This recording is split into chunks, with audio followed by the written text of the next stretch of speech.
Bom, novamente, sejam bem-vindos. A partir de agora, a aula está sendo gravada. Nós estamos aí na aula 8 de metrologia e hoje nós vamos falar de um assunto de extrema importância, né, no campo aí da metrologia, que é a incerteza de medição, tá? Então, de antemão, eu gostaria de pedir a vocês, assim, para acompanhar, né, com bastante atenção, para a gente desenvolver aqui os conceitos em torno desse tema. Tá ok, gente? Espero que vocês estejam bem, né? Que os trabalhos aí que estão em andamento, que vocês estejam conseguindo fazer, né? Alguns têm que pesquisar primeiro, né? Para elaborar as respostas. Nós temos um prazo aí até dia 4 ainda para a questão das entregas. E após o dia 4, eu já vou enviar para vocês o link da nossa avaliação, né, referente aí ao bimestre 2, tá bom? Então, a matéria, né, que vocês deverão estudar é justamente essa matéria que a gente tem visto aí nas últimas aulas, principalmente as aulas 7 e a aula 8, que se completa hoje. Tá bom, gente? Depois a gente conversa um pouco mais sobre avaliação. Mas vamos lá, então. Vamos dar início aqui. Nós temos aqui uma previsão de 50 minutos. Espero que o tempo seja suficiente, tá bom? Qualquer dúvida que vocês tiverem, vocês podem perguntar, tá bom? Então vamos lá. Incerteza de medição. A Rayane está por aí? Sim. Rayane, por favor, eu queria que você me ajudasse aqui. Lê para mim aí esse texto que está aí, justamente na primeira tela aí. Por favor. Ok. Vamos pensar. Imagine que você está em um aeroporto e o seu voo sai às 15, né? Às 3 horas. Existe 100% de probabilidade de você embarcar exatamente nesse horário? Respondendo a pergunta, não. Você quer responder? Respondendo, não. Não. Olha, mas espera aí, o voo está marcado para as 15 horas. 100% de probabilidade de embarcar exatamente nesse horário. Pode ser que sim e pode ser que não, não é verdade? Sim, 100% de Gente, probabilidade é muito difícil, sabe? mas por que acontece essa situação de... O que está acontecendo na realidade? Na sua opinião, o que pode estar acontecendo que não dá essa garantia de 100% de probabilidade? Pode acontecer imprevistos, né? O voo ele pode atrasar o anterior a esse, ou acontecer alguma coisa que precisa ter uma manutenção, uma revisão de alguma situação. Então, acaba que tem muitas variáveis que não pode dar 100% de certeza que vai acontecer, que você vai conseguir embarcar. Muito bem, gostei da resposta. Inclusive, no momento que você falou aí sobre as variáveis, né? Então, é justamente isso que está acontecendo. Então, quando a gente vai tratar da questão da incerteza de medição, esse exemplo que eu estou passando para vocês é justamente para você começar a entender que quando a gente fala de incerteza, né, é justamente porque existe uma dúvida, né? Então, se existe uma dúvida, é porque nós não temos, então, condição de afirmar, como está dizendo aí, né, 100% de probabilidade que realmente você consiga embarcar nesse horário, às 15 horas. Então, nós vamos entender o seguinte, que existem uma série de situações que estão aí envolvidas, né, e que pode, de repente, influenciar em alguma situação ali, ou que seja um atraso, né? Principalmente atrasos, de tal forma que às 15 horas não seja possível, né, de ser cumprida. Então, nós temos aí, a Rayane já adiantou algumas questões, mas podemos acrescentar aí o clima, né? É possível, porque o clima ele muda, né? Ele altera a cada momento. A situação da pista, fila, né, de pessoas para até que todo o processo de embarque seja organizado, né, pode acontecer algum imprevisto E outros fatores, né? Poderia dizer aí, né? Existem uma série de outros fatores que a gente poderia enumerar aqui, que também podem fazer parte dessas questões aí, de tal forma que possa influenciar aí, né, na questão do horário aí. Então, veja bem, situações envolvidas são diversas. Então, nós podemos concluir, pessoal, que todas as variáveis, né, que são consideradas aí nessa situação que foi colocada do voo, né, do embarque, elas são consideradas fontes de incerteza.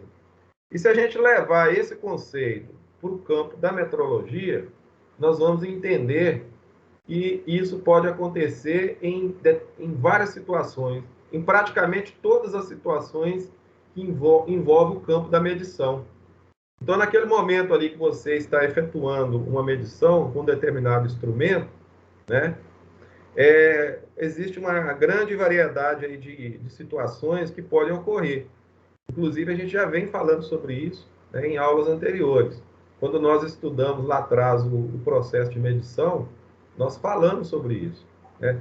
Inclusive, a gente trabalhou muito a questão do erro aqui, e o erro ele acontece justamente em função das variáveis do processo. Ok? Então, esse exemplo aí do avião, né, do voo, do embarque, é para poder ajudar vocês a entender essa situação. Bom, então as fontes de incerteza, elas são inúmeras. Algumas você pode controlar, né? E outras, muitas vezes, elas são imprevisíveis e que fogem do nosso controle, né? Na questão, então, como nós temos essa incerteza, né, em todas as situações, principalmente no que diz respeito à metrologia, nós precisamos tentar entender, então, o que a incerteza representa para a metrologia, né?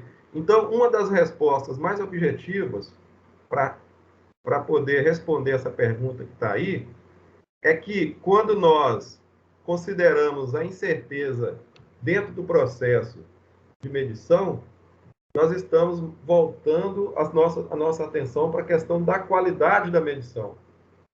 Se a gente conseguisse, por exemplo, reduzir o máximo possível o grau de incerteza, a gente, no caso aí, a gente teria que maior nível de exatidão, maior nível de confiabilidade no nosso resultado. Porém, a gente sabe que isso não é possível. Mas todo o processo ele é desenvolvido para a gente poder tentar minimizar os efeitos dessa incerteza dentro do processo de medição.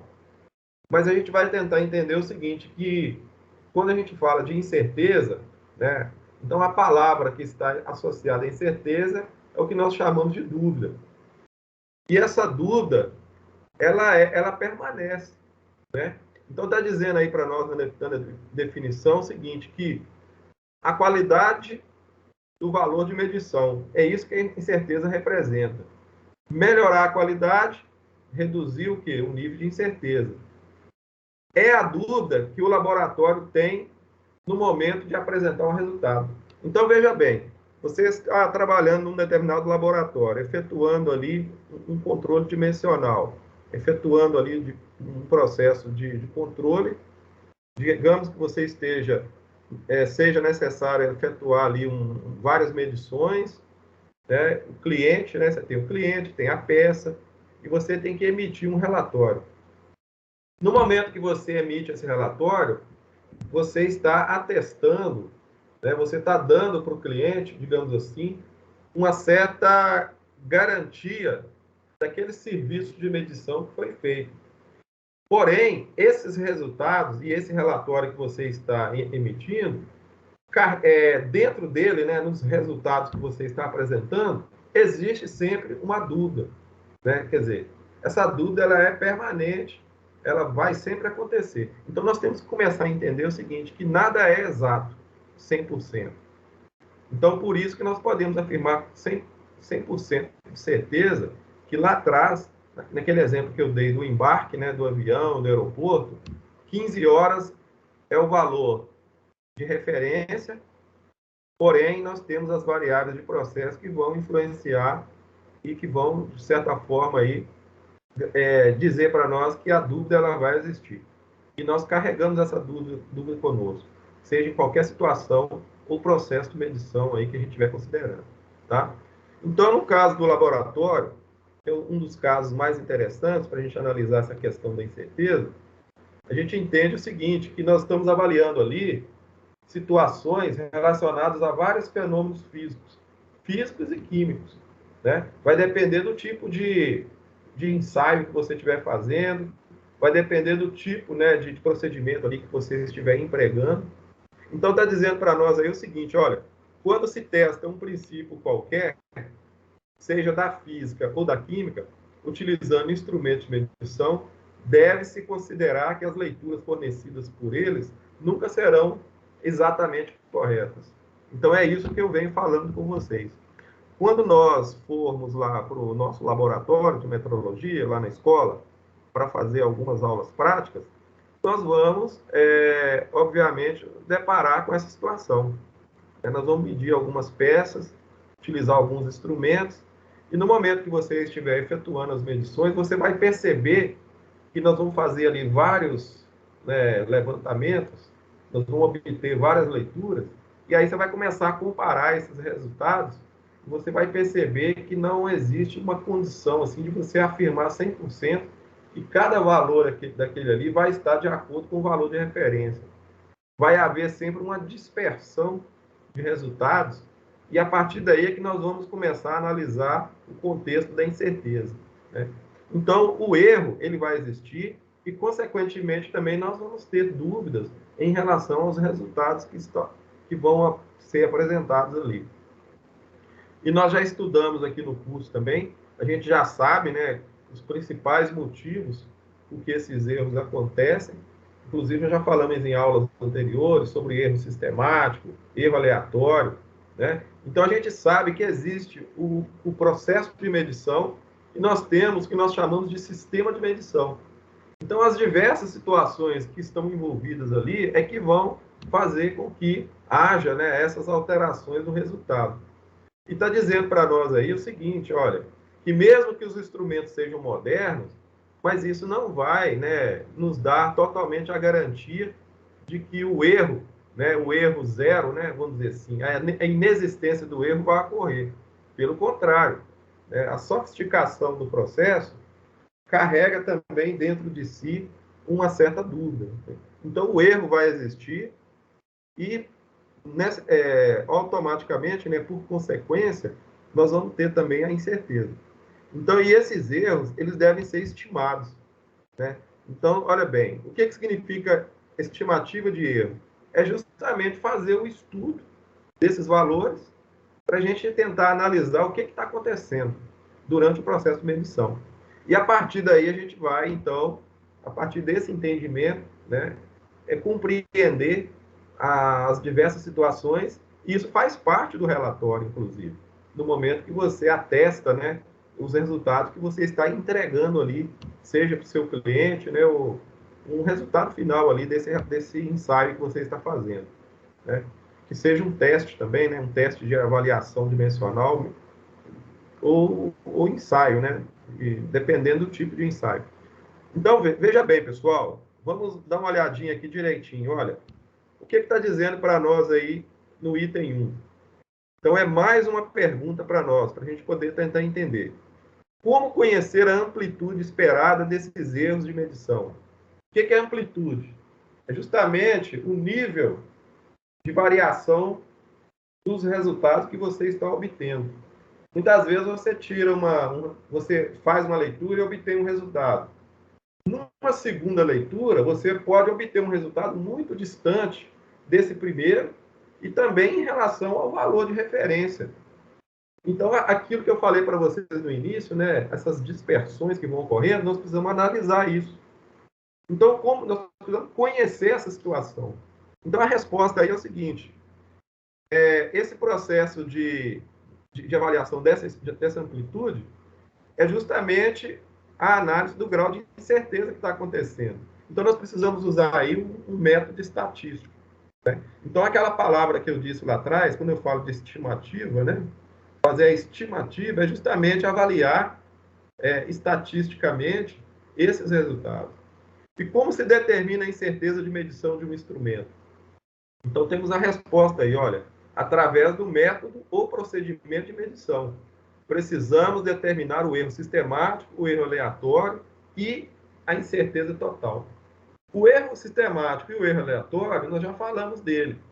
Então, na aula de hoje, nós vamos agora começar a focar na questão da incerteza total. Como que a gente vai chegar nessa incerteza total? Então, são situações que eu preciso avaliar realmente.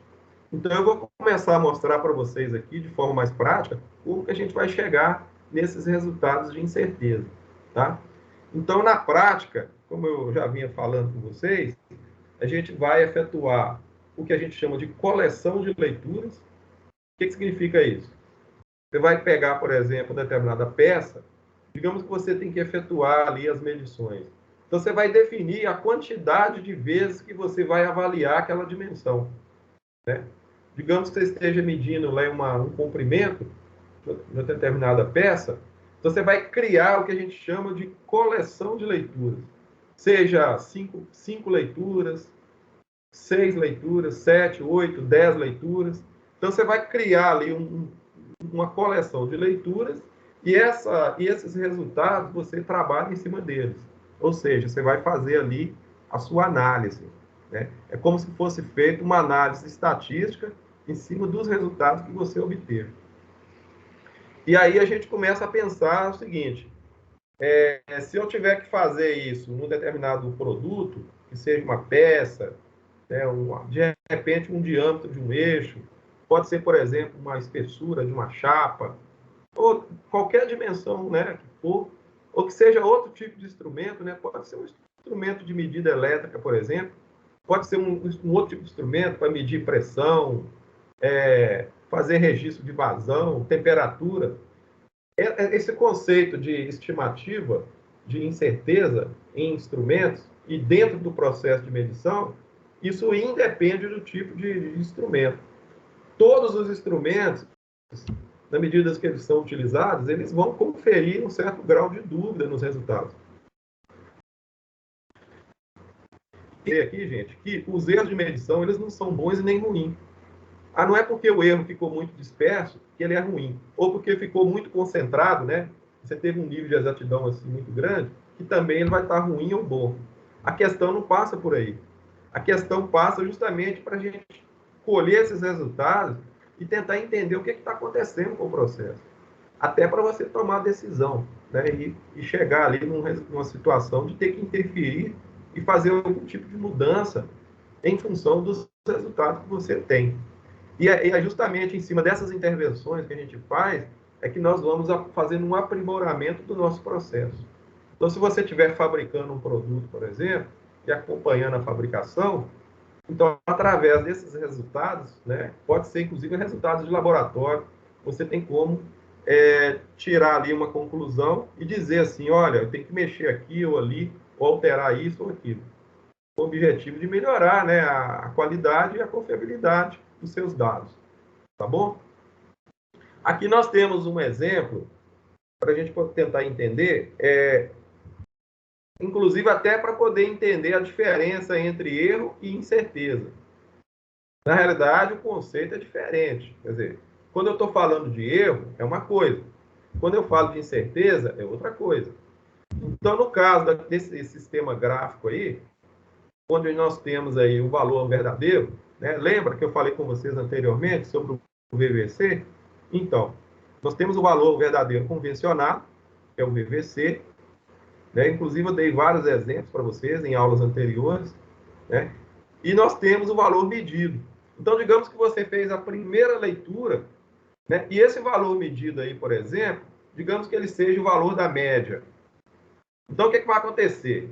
Quando você faz o cálculo, né? Você faz várias medições, e aí você calcula o valor da média, e você centraliza o valor da média numa determinada posição em relação ao valor verdadeiro. Você vai perceber, por exemplo, que existe uma região onde está localizado, né, os demais resultados do seu processo de medição. Então, o que vai acontecer? eu circulei aí de vermelho, com essa linha tracejada, né, com esse quadrinho tracejado, justamente essa região de incerteza. Então, olha que interessante. O erro, nós calculamos o erro. Se a gente subtrair, por exemplo, o valor medido, que pode ser, inclusive, a minha média dos resultados, do valor verdadeiro, eu acho o erro. E esse erro, ele é justamente essa distância que está indicada por essa setinha aí. Porém, a incerteza, ela está localizada justamente na faixa de dispersão de resultados. E é justamente aí que eu preciso analisar. Então, aí está, né, o processo de análise que eu tenho que fazer para tentar entender o que está acontecendo nessa região aí, onde está esse campo tracejado aí. Então, para a gente poder efetuar o cálculo, né, e chegar no resultado de medição, que é o nosso RM, o que a gente tem que fazer? A gente tem que calcular o erro, e vocês já aprenderam a calcular o erro lá atrás, né? E aí nós vamos entender o seguinte, que a incerteza de medição, que é o IM, ele vai ser somado, né, com o erro, para a gente poder alcançar, então, o resultado nosso final, que é o resultado de medição. Então, qual que é o objetivo, então, da incerteza de medição? É essa avaliação que eu vou fazer nesse campo tracejado, de vermelho, e vou somar essa variação, né, essa dispersão, ou essa análise que eu fizer dentro desse campo, com o meu erro. Então, o resultado de medição vai ser o erro, mais ou menos, né, a gente sempre coloca mais ou menos IM, ou seja, mais ou menos incerteza de medição. Eu tenho até um exemplo numérico aí, olha, resultado de medição é igual a 20,2, aí no caso é a minha estimativa, que é o cálculo que eu faço lá atrás, inclusive determinando o valor da média. E depois eu coloco assim, olha, mais ou menos, no caso aí, um exemplo, né, 0,1, que é a minha incerteza. Então aí sim eu vou ter o meu resultado de medição. Pessoal, vocês estão entendendo isso aí por enquanto? Dá um ok para mim aqui, porque agora nós vamos avançar. Se eu perguntar para vocês assim, o que é o resultado de medição? É a soma do erro, mais ou menos a incerteza de medição. Ok? Então vamos lá. Agora, preste bem atenção, nós vamos tentar entender aqui como que é feito esse cálculo. Tá? Precisamos entender o seguinte. Para a gente poder calcular a incerteza de medição, nós precisamos entender de onde ela vem. Lá atrás eu dei um exemplo, né, falando que existem vários fatores, né, que nada é 100%, né? Mas agora, veja bem, a incerteza de medição também ela tem as fontes dela. Assim como os erros que acontecem, né, no processo de medição, e nós já estudamos eles, quando a gente vai analisar as incertezas, nós vamos perceber que também existem as fontes de incerteza. Eu enumerei para vocês aí nesse slide algumas fontes de incerteza que vão fazer parte do processo de medição. Letra A, definição incompleta ou imperfeita do mensurando. Isso pode acontecer muito, justamente no momento ali que você estiver se preparando para efetuar a medição, né? Nós temos aí na letra B, amostragem não representativa. O que é isso? É a coleção de resultados muito diferente daquela situação real ali, que está em torno do VVC. Já que você conhece o VVC, que pode ser inclusive uma medida de projeto, os resultados que você está obtendo está muito divergente. Então, essa amostra ela não representa a realidade do processo. E quando isso acontece, o grau de incerteza aumenta muito. Condições ambientais também podem influenciar, né? Temperatura ambiente, situação ali no momento que você estiver efetuando as medições. Por isso que muitas vezes as medições são feitas em laboratório, para você ter uma situação mais controlada, né? Mas nem sempre isso é possível. Às vezes na área, por exemplo, em algum outro local, as variações de clima, ou até mesmo de umidade, né, do ar, isso tudo influencia. E outros aspectos, né, relacionados à questão climática. Tendência de pessoas, tendências pessoais na leitura de instrumentos analógicos. A gente sabe que os instrumentos digitais, eles dão mais segurança na hora de efetuar a leitura, e que os instrumentos analógicos, né, aqueles de ponteiro, né, e às vezes aqueles que você tem que interpretar leituras ali de traços, de escala, eles geram uma certa imprecisão no momento de você recolher ali as indicações das medidas que você está efetuando. Isso também pode impactar e gerar fontes de incerteza. A resolução finita do instrumento, tem muitos instrumentos que eles são limitados, por exemplo, aquele exemplo que eu dei das escalas do instrumento, né, do fundo de escala, do valor mínimo, valor máximo, muitas vezes você tem uma limitação ali, o instrumento ele não dá aquela cobertura total para você efetuar a medição que você precisa. Valores inexatos dos padrões e dos materiais de referência. O que são os padrões? São aqueles padrões que são utilizados para aferir os instrumentos. Então, se eles também estiverem com problema, e eles são utilizados para fazer a aferição dos instrumentos, se eles estiverem com algum tipo de desvio ou com divergência dimensional, eles vão influenciar o instrumento. E como você utiliza o instrumento para efetuar as medições, então essa diferença ela é repassada para o seu resultado. Então é isso. Valores inexatos de constantes utilizadas, isso aí são fatores multiplicativos, valores de tabela, algum número, né? Algum dado, né, específico de tabela que você usa para poder multiplicar o resultado. Normalmente, esses dados são fornecidos por tabelas que são fornecidas assim, por fabricantes, ou então de material de consulta, né, material científico, ou algum tipo de valor, né, multiplicativo, que normalmente é solicitado para ser inserido ali, para multiplicar o resultado que você obteve lá na medição. Isso é muito comum, né? São dados de acerto, e isso aí, se tiver fora, ou se você pegar um dado diferente ou equivocado, vai influenciar no resultado. Nós temos ainda aí aproximações, suposições, né? Olha bem, interessante.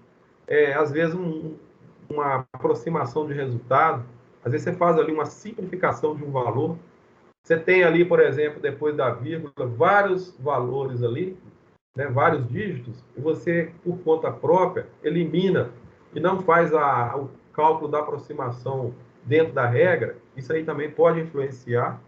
E, por último, as variações nas observações repetidas do mensurando, sob as condições aparentemente idênticas.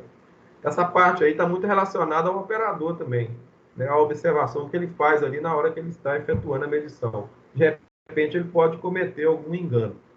Esses exemplos que eu dei aqui são alguns das possíveis fontes de certeza, mas existem outras fontes também que podem aparecer, inclusive fontes relacionadas à fabricação do instrumento, à qualidade do instrumento, né, a marca do instrumento. Isso também poderia fazer parte aí da nossa lista. Tá certo? Então, gente, veja bem. Eu estou dando aqui alguns exemplos de fontes de incerteza, justamente para ajudar vocês a entender o porquê que essas incertezas acontecem. E elas vão se somando aos erros. Aí você calcula o erro, você sabe que a incerteza existe, ela é também calculada, ela é feita uma estimativa dessa incerteza, e você chega no final lá de obter o RM, que é o resultado de medição, que é o nosso interesse maior, né? E aí, dentro do campo da metrologia, a gente trabalha basicamente com alguns tipos de incerteza. Então, nós temos a incerteza do tipo A, que é a mais comum, tá certo? Que é aquela obtida pelo cálculo estatístico. Daqui a pouco eu vou mostrar para vocês como que a gente faz para calcular, tá certo? Então, essa aí é muito comum. Nós vamos, inclusive, aplicar essa incerteza do tipo A nos nossos processos de laboratório lá na escola. E nós temos também a incerteza tipo B. Então, a incerteza tipo B, ela depende de outros fatores que não são fatores que podem ser calculados. Como, por exemplo, fatores ligados ao instrumento ou ligados ao processo de medição, tá certo? E elas não estão diretamente relacionadas dentro da questão da análise estatística. Então, para você entender aí direitinho, o que vai acontecer? No caso da incerteza do tipo A, eu posso efetuar as minhas medições criar ali o meu campo de análise, levantar minha coleção de indicações, de resultado, e fazer a análise estatística dela. E eu vou chegar num determinado valor. Agora, no caso da incerteza tipo B, normalmente esse valor já é fornecido, muitas vezes até pelo fabricante do instrumento, né?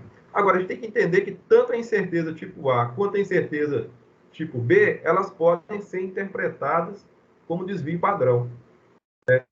Vocês já sabem, né? O desvio padrão ele é também uma variável de cálculo que a gente faz para ajudar a determinar a incerteza.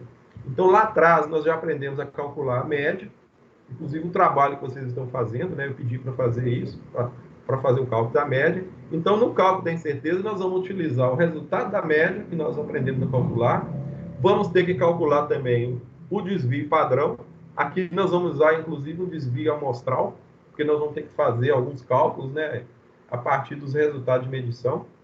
E aí a gente vai, então, conseguir chegar no valor da incerteza de medição. E já calculando a incerteza de medição, eu consigo chegar no meu RM, que é o resultado final. Tá bom? Então, veja bem, olha, eu vou dar um exemplo numérico aqui, para ficar fácil de vocês entenderem. Então, nós temos uma fórmula que a gente vai utilizar para aprender a calcular primeiro a incerteza do tipo A. Então, veja bem, a incerteza do tipo A, ela vai ser representada pela letra U. Então, vai ser UA. Então, quando você, né, vê a letra UA, significa o quê? Incerteza tipo A. O que vai acontecer? Você vai dividir, né, o desvio padrão pela raiz quadrada do número total de ensaios em cada ponto medido. Então, se você efetuar, por exemplo, 10 medições, o seu N vai ser 10. Se você efetuar 5 medições, o seu N vai ser 5. Digamos que você vai medir o diâmetro de um eixo. Então, você tem um paquímetro. Então, você vai efetuar ali a medição em 5 locais diferentes, do mesmo diâmetro. Você vai estar fazendo uma coleção de leituras. São 5 leituras, por exemplo. Então, o seu N vai valer 5. E aí, depois que você fizer o cálculo do desvio padrão, você pega esse resultado do desvio padrão, divide pela raiz quadrada desse número de total de ensaios, ou de leituras, né, como queiram, você vai achar, então, a incerteza do tipo A. Né? Então, veja bem, como é que funciona isso? Pessoal, vocês estão vendo a tabela aí? Dá um ok para mim aí, por favor. Tá pequenininho o número aí, mas dá para ver, não dá? Sim. Sim, não. Então, veja bem, ó, eu vou dar um exemplo aqui, vocês vão entender rapidinho aí como funciona. Eu estou falando aqui da incerteza tipo A, que é aquela que dá para a gente poder fazer a estimativa através do cálculo estatístico. Essa fórmula aí, olha, é uma fórmula estatística, né? Da estatística. Então, vamos lá. Eu efetuei a medição, isso aí é um exemplo, tá? Eu efetuei a medição, são 5 leituras, por exemplo. Então, a medida que eu obtive na primeira medição deu 3,9. Segunda medição, 3,5. Terceira medição, 3,7. Quarta medição, 3,4. Quinta medição, 3,9. Então, o que eu tenho aí? Eu tenho uma coleção de resultados. Então, se você já aprendeu a calcular a média, você sabe muito bem que para a gente fazer o cálculo da média aritmética simples, você vai somar todos esses resultados aí, ou seja, 3,9 mais 3,5 mais 3,7 mais 3,4 mais 3,5. E você vai dividir por 5. Então, você vai ter aí uma média simples. O resultado está lá embaixo, olha, é 3,6. Então, vai dar 18 dividido por 5, equivale, né, o resultado aí 3,6. E aí, como que você vai calcular o desvio? Você vai pegar o 3,9, que é a sua primeira leitura, tá vendo, olha? E vai subtrair da média. Você vai encontrar 3 décimos, ou mais 0,3. Então, tá aí o desvio, ó. Então, o primeiro desvio, né, é 0,3. O segundo desvio, mesma coisa, 3,5 menos 3,6, então deu negativo, menos 0,1. E aí você vai fazendo o cálculo, né? Você pega o 3,7, subtrai da média e vai fazendo direto até você achar diversos resultados. Olha, eu achei mais 0,3, menos 0,1, mais 0,1, menos 0,2, menos 0,1. E aí, o que é que eu vou fazer? Eu vou fazer um somatório. Então, eu vou fazer um somatório de quê? De D. E eu já tenho também, aí depois, mais adiante, que o desvio padrão, ele vai ser esse resultado ao quadrado. Então, por exemplo, se eu tenho 0,3 como resultado de D, eu elevo ao quadrado, eu vou achar 0,09. Depois vou fazer de novo, ó, menos 0,1 ao quadrado, 0,01. 0,1 ao quadrado, 0,01. Depois, 0,2 ao quadrado, 0,04. Menos 0,1 ao quadrado, 0,01. O que eu vou fazer? Vou somar, então, todos esses resultados e vou encontrar 0,16. Esse 0,16 é o somatório de D ao quadrado. O que eu vou fazer, então? Aí eu volto na fórmula do desvio. Lembra a fórmula do desvio? Olha. Aí eu vou calcular o quê? Né? Eu vou calcular o desvio. Ó. Eu preciso de achar o quê? O S. Correto? Qual que é o valor do meu S, então? Vai ser 0,16. E aí eu preciso fazer N menos 1, que é a fórmula, né? Então, eu vou calcular o desvio, que é o S. Eu vou aplicar o S aqui, ó. Depois eu vou colocar o S na fórmula da incerteza. Então, eu vou dividir 0,16 dividido por 4, porque 5 menos 1 dá 4, né? E aí o resultado que eu vou obter dentro do radical, aí eu tiro a raiz quadrada e eu vou encontrar 0,2. O que eu vou fazer com esse 0,2? O 0,2 é exatamente o meu desvio padrão amostral, que é o S que eu vou usar para colocar nessa fórmula. E aí, quando eu avanço aqui no cálculo, eu vou agora calcular a minha incerteza do tipo A. Como que eu faço? O 0,20 é o valor de S. Né? E aí eu coloco dentro do radical, né, o meu valor de N, que são 5 leituras que eu efetuei. Fazendo as contas, eu vou encontrar esse número grande que está aí, olha. Grande, aliás, não é grande, né? Mas ele tem várias casas decimais após a vírgula. Então, vai ser 0,089. E a partir do 4, eu fiz um arredondamento. Porque eu vou trabalhar aí, por exemplo, com 4 casas decimais após a vírgula. Então, gente, o meu resultado vai ser 0,08945 milímetros. Esse valor que eu acabei de calcular, ele é o valor da minha incerteza tipo A. E o que eu vou fazer? Para mim determinar o meu resultado de medição, que é o meu RM, eu vou somar o meu erro. No caso aí, o meu erro, eu estou considerando exatamente a minha média. Tá certo? Olha. Então, nesse caso aí, eu estou considerando a minha média e vou somar mais ou menos 0,08945 milímetros. Então, esse daí é o meu resultado final do processo. Então, se eu estiver efetuando a medição de uma peça, ou que seja outro processo, outro instrumento qualquer, eu vou aplicar esse procedimento.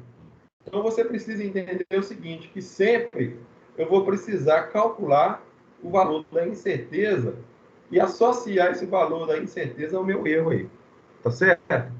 Esse E aí está representando o meu, como se fosse o meu X barra. Tá vendo? Olha, lá em cima, olha, eu estou considerando o meu E igual a X barra. Então, o X barra meu, que é a média dos valores, que foi calculado aqui atrás, que é 3,6, então vai ser o X barra mais ou menos 0,08945 milímetros.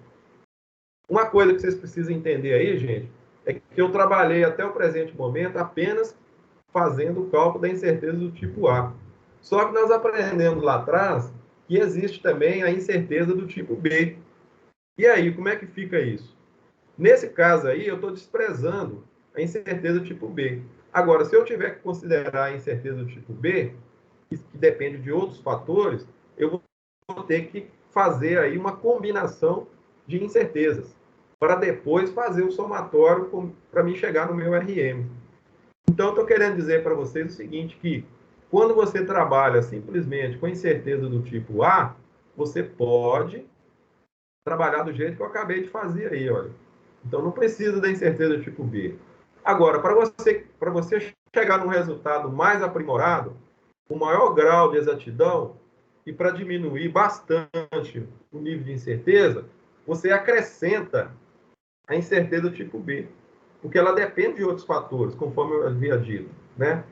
Então, ela depende, por exemplo, da qualidade do sistema de medição, né? Ela depende, por exemplo, do valor das informações disponíveis que eu vou acrescentar no processo, né? Tem até a ver com o meio ambiente, tudo que nós citamos lá atrás, que pode fazer parte também do conjunto de variáveis, que vai influenciar no resultado, né? E tem a ver com os experimentos, né? E dados científicos, por exemplo, que podem impactar também no meu resultado.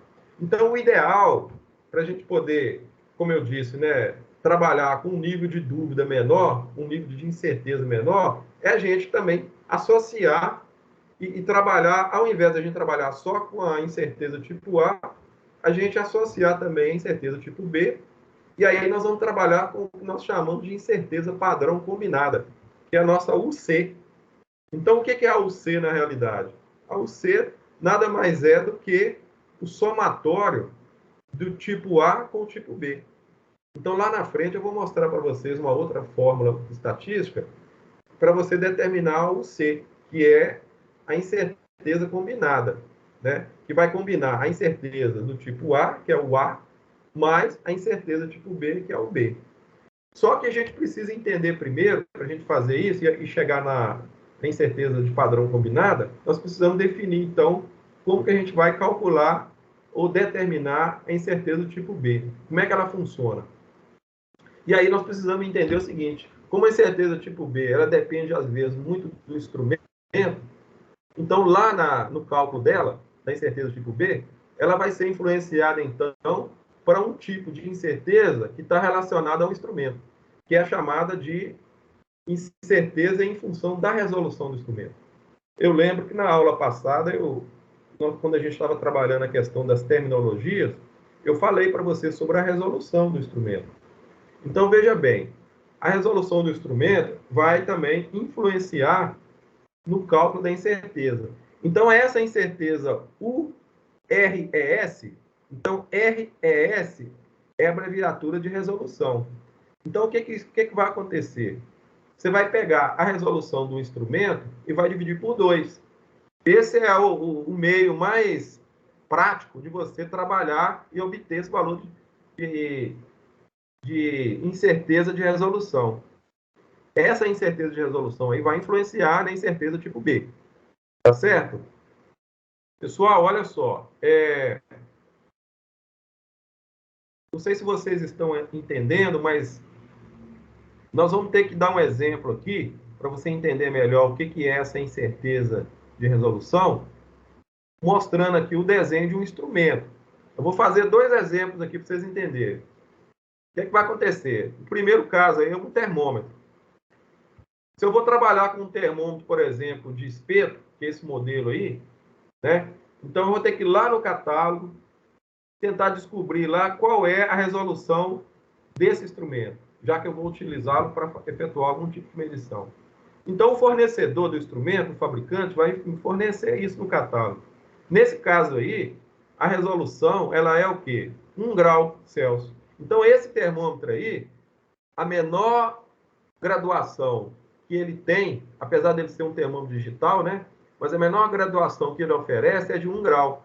Então, de acordo com a minha definição, se eu quiser calcular, né, a URES para esse termômetro, eu vou ter que pegar 1 grau e dividir por 2. Então, o resultado meu aí, né, dessa incerteza em função da resolução do instrumento, para esse termômetro, vai dar o quê? Aproximadamente meio grau Celsius, né? E se fosse um paquímetro?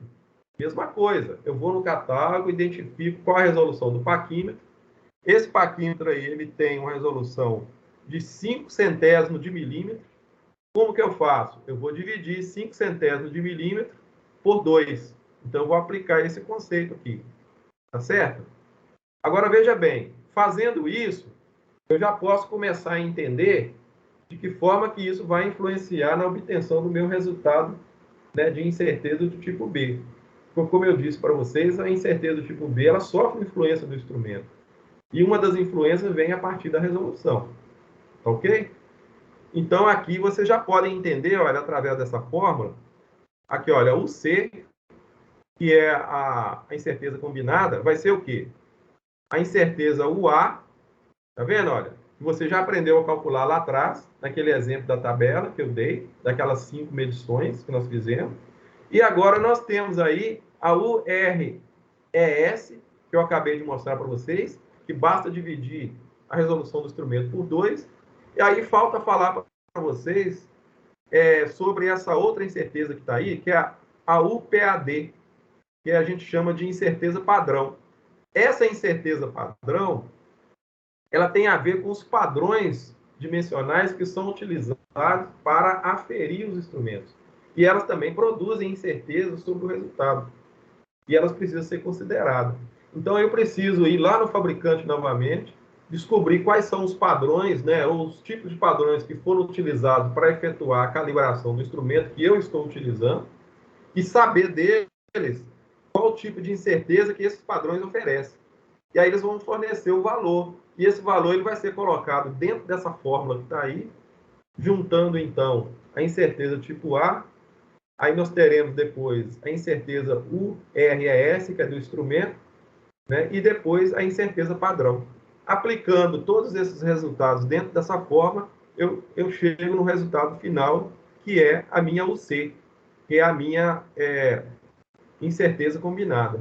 Então, dá para a gente entender, então, o seguinte, que nós temos a UA, lembra que eu falei lá atrás que nós temos que somar a UA com a incerteza tipo B? Então, essa incerteza tipo B nada mais é do que a combinação desses valores que estão circulados aí, olha. No caso aí, para esse exemplo, seria a incerteza PAD, que é a incerteza de padrão, ou a incerteza de resolução. Colocando dentro da fórmula, fazendo o cálculo, você consegue, então, chegar no resultado final da incerteza combinada, que é o nosso interesse, né? Porque a incerteza combinada, conforme eu disse, ela é mais completa, porque ela agrega mais graus de incerteza aí dentro do cálculo, né? E aí tem uma nota para nós embaixo aí, olha, a incerteza em função do padrão, que é essa UPAD, tá certo? Ela é também normalmente tabelada. Então a gente trabalha muito com um fator chamado fator K. Então, você pode trabalhar, por exemplo, o valor 2, né? K pode ser 2, dependendo. K pode ser 2,7 e K também pode ser raiz de 3. Normalmente, esses 3 valores. O mais comum é a gente trabalhar com o valor 2. E eu vou mostrar para vocês por quê. Tem um exemplo aqui adiante que vocês vão entender. Aí, aqui já tem a fórmula simplificada, tá vendo? Olha. Então, essa mesma fórmula que está aqui atrás, olha, a UC, né?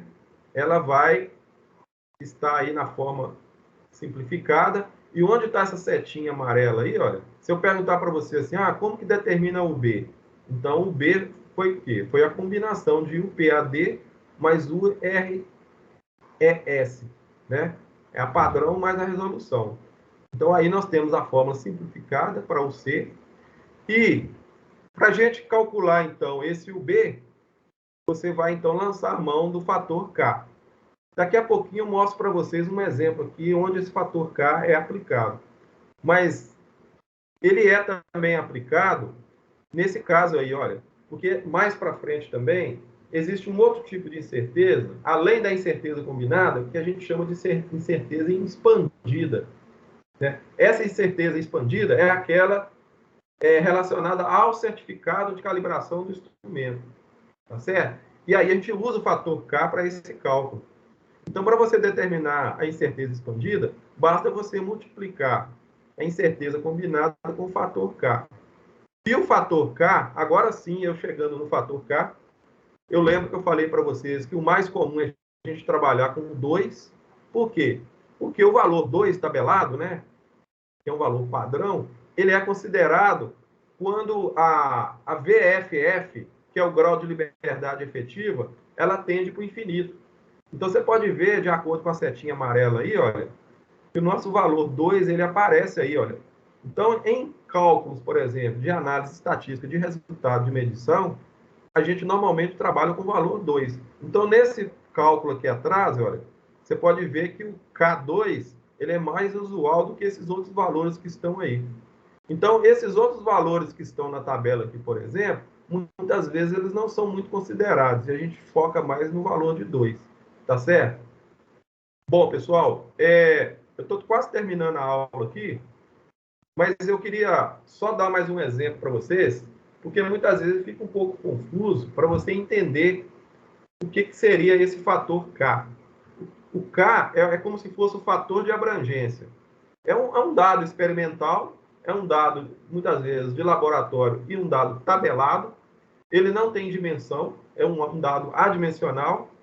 E para você entender, basicamente, esse fator K, é justamente o fator K que vai fazer o acerto do resultado do nível de incerteza daqueles valores da medição que você teve. Então, veja bem, como é que eu determino isso aí? Como é que é feita essa tabela? Eu mostrei aqui atrás, olha o valor da tabela aí, que é a tabela de estudos, né? Então, para a gente poder entender isso melhor, então, já que o fator K é como se fosse um fator de abrangência, aí tem um exemplo muito simples que eu estou passando para vocês, que é o seguinte. É um exemplo prático que você pode fazer. Está falando aí, olha, analogia. Digamos que você deu um passo para frente e voltou para a posição inicial. E depois você deu um passo para frente novamente. Você percebe, por exemplo, que no segundo momento que você deu um passo para frente, pode ser que esse segundo passo para frente não esteja na mesma proporção do primeiro. Então, você criou aí uma situação de sai do ponto inicial, vai até o ponto final, volta até o ponto inicial e vai novamente ao ponto final. E nós criamos aí uma sequência. Agora, imagina se você faz isso 100 vezes. É o exemplo, para 100 vezes. Então, você vai ter para 100 vezes, de acordo com o tabelamento, você vai ter uma faixa de confiança, segundo os dados de laboratório, de 95% de medidas precisas. Então, a capacidade que você tem de sair do ponto inicial, ir ao final, voltar ao inicial e ir de novo ao final, você gera um intervalo de confiança de 95 medidas. Caso você estivesse fazendo a medição desses intervalos aí, é como se fosse um ciclo, né? Vai e volta, vai e volta. Quando a gente leva isso para o campo da medição, é a mesma coisa. Porque você mede uma vez, mede duas vezes, mede 3 vezes. Então, você vai fazer, por exemplo, 100 medições. Então, você vai trabalhar com um intervalo de confiança de pelo menos 95%. Então, dentro da metrologia, quanto maior o nível de confiança, quer dizer, 95% já é um nível bem alto. Então, significa que essa abrangência minha, ela é bem significativa, tá certo? E aí é que entra o fator K. Então, o fator K, ele proporciona para a gente um nível de probabilidade de 95% de chance daquele resultado que você obteve ali. Então, normalmente, a gente trabalha sempre com o valor 2, tá certo? E aí você entra com o fator multiplicativo de K, multiplicando, então, o valor de 1C. Então, aquela incerteza combinada que você calculou lá atrás, você multiplica, então, pelo valor 2, que a gente chama de U95. Por que 95? Porque é um nível de probabilidade que eu trabalho. Tá certo? Então, esse é o conceito, tá certo? De incerteza de medição. Eu ainda vou enviar para vocês depois um vídeo ensinando a vocês a calcular melhor. Hoje eu fiz um exemplo simples de cálculo, mas aí eu vou enviar um vídeo depois ensinando vocês direitinho como fazer esse cálculo aí na prática, para a gente depois fazer um trabalho, tá certo? Eu vou passar algumas atividades para vocês sobre isso, para a gente poder fixar mais essa ideia, tá bom, gente? E para poder encerrar a aula, eu queria dizer para vocês o seguinte, que quando a gente fala de confiança no processo de medição, é muito importante a gente saber escolher o laboratório que vai calibrar os instrumentos. Porque tudo que a gente fez aqui hoje, vocês podem perceber que um dos fatores mais importantes aqui é justamente a qualidade do seu instrumento e a qualidade de calibração. Então, muitas vezes, no caso de vocês, por exemplo, que estão na área técnica, se você que estiver, por exemplo, trabalhando com um determinado instrumento, você precisa saber que esse instrumento precisa estar devidamente calibrado e aferido por um órgão competente. E aí, para a gente poder ter certeza que que esse laboratório que está aferindo esse instrumento, que você vai trabalhar com ele, está devidamente credenciado, você precisa buscar essas referências através do Inmetro. Então, através da RBLE, por exemplo, que é a Rede Brasileira, né, de Calibração, tem a RBC também, esses órgãos é que vai dar o atestado de certificação para os laboratórios, para que esses laboratórios possam prestar serviço de calibração dos instrumentos que a gente normalmente utiliza no dia a dia nosso aí dentro da empresa, para fins de medição. Tá certo? Então, o CMC, que é a capacidade de medição e calibração, é o certificado final, que é o documento que vai atestar que aquele laboratório que está ali fazendo o serviço para você e calibrando o seu instrumento e fazendo a aferição dele, tem a confiabilidade e tem a segurança para fazer esse tipo de serviço para você. As empresas, normalmente, algumas delas pagam para poder calibrar os instrumentos e aferir. Outras empresas, né, empresas grandes, por exemplo, ela tem o próprio laboratório dela, mas mesmo assim elas precisam ter digamos assim, a acreditação, ou seja, os laboratórios precisam ser acreditados pelo órgão competente, que no caso aí é o Inmetro. Tá bom, gente? Bom, então é isso. Esse é o recado que eu queria dar para vocês hoje. Como eu disse, a gente vai voltar nesse assunto ainda através de exercícios e nós estamos disponíveis depois para tirar as dúvidas, se for o caso. Tá bom? Então é isso. Espero que vocês tenham entendido a princípio, né, a explicação de hoje, embora ela tenha sido um pouco rápida. E aí eu me despeço, né, e desejo boa noite para vocês e um abraço aí. Tá bom? Essa aula está sendo gravada e depois vocês podem assistir novamente lá no Signo. Tá bom, gente? Um abraço aí. Fica com Deus. Boa noite. Boa noite. Boa noite. Boa noite.